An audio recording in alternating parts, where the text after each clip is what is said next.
اهلا بيكم، يا رب تكونوا بخير. النهارده هنعمل وصفه حلوه قوي للقرنبيط، بدون قلي وبدون دقيق ومن غير الكلام ده كله. يعني بمعلقه زيت زيتون واحده كده هتعملي احلى وصفه للقرنبيط. الوصفه دي لو انت بتعملي دايت هتبقى حلوه جدا ليكي. فيها قرمشه كده من بره وطريه من جوه والطعم بتاعها تحفه.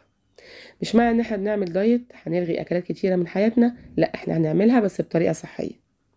تابعيني بقى في الفيديو علشان تشوفي الطريقة.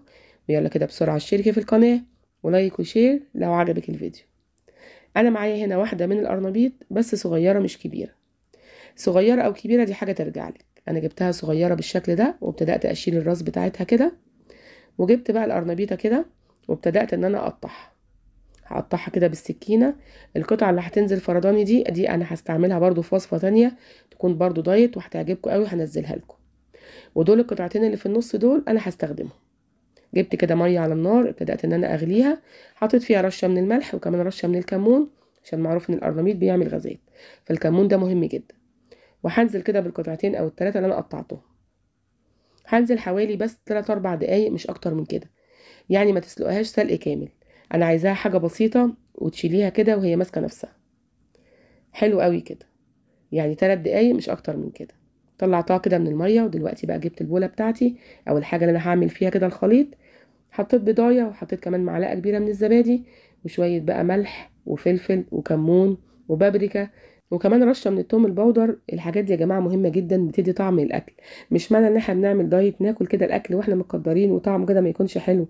لا، نهتم بالاكل بتاعنا ونفحفحه كده ونحط له البهارات بتاعته زي ما نكون بنقلي قرنبيط بالظبط. بصوا بقى، انا ما عجبنيش لون الخلطه بالشكل ده، فجبت رشه بسيطه على طرف المعلقه زعفران، رشه بسيطه قوي، بودره الزعفران، وحطيتها بالشكل ده. ممكن كمان تحطي كركم هيديلك لون حلو قوي.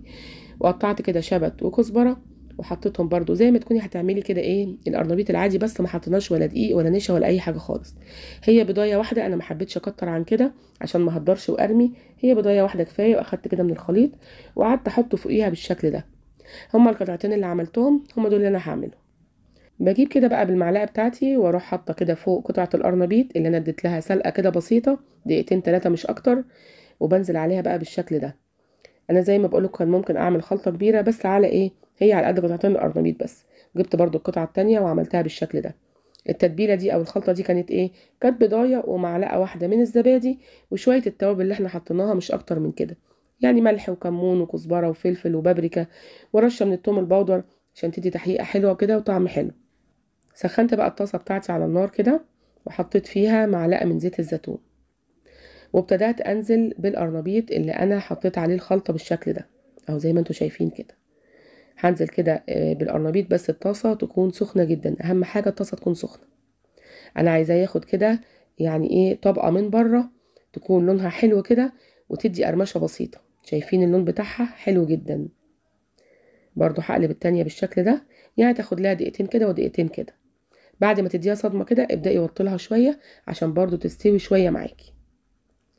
حلو قوي كده. دلوقتي بقى هبتدي كده ان انا اطلعهم. حطيت كده منديل على طبق، وهبتدي كده اخدهم واطلعهم على المنديل، عشان اي بواقي من الزيت المنديل يمصها. طبعا احنا ما بنقليش في زيت غزير والكلام ده، لا احنا عايزين نعمل حاجه بطريقه صحيه.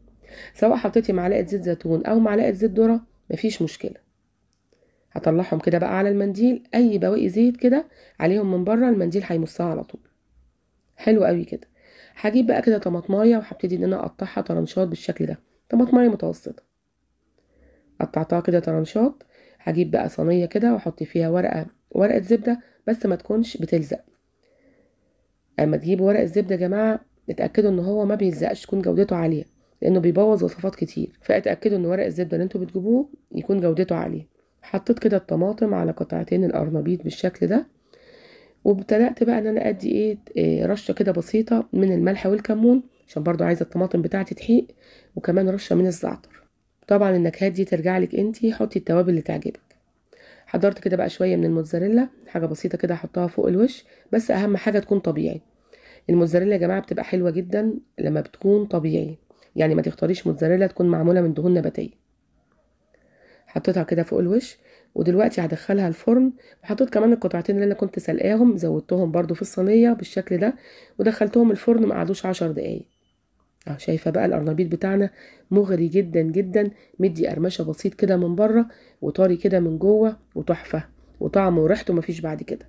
شايفين بقى الجمال والحلاوه، تقدري بقى تاكليه بنفس. بقول لكم مش معنى ان احنا بنعمل دايت يا جماعه ناكل حاجه من غير نفس، لا لازم يبقى لينا نفس كده واحنا بناكل الاكل بتاعنا.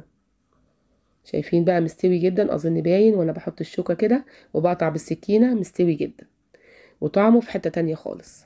الطريقه دي زي ما شفتوا كده سهله وبسيطه، ما خدتش مننا وقت ولا مجهود، واهم حاجه ان احنا ما قليناش في زيت غزير، يا دوبك ادينا له تشويحه بس وطلعناه على مناديل، ما اخدش معانا دهون خالص. ممكن بقى تاخدي قطعه من دي تاكليها كده في الطبق الغذائي، هتبقى مشبعه وحلوه جدا وطعمها تحفه. ممكن كمان تعمليه سندوتشات للولاد وهم رايحين المدرسه، تحطيه في اللانش بوكس. انا بتمنى تكون طريقتنا النهارده عجبتك، ولو عجبتك بقى ما تنسينيش في اللايك والشير والسبسكرايب للقناه. يلا باي باي، سلام.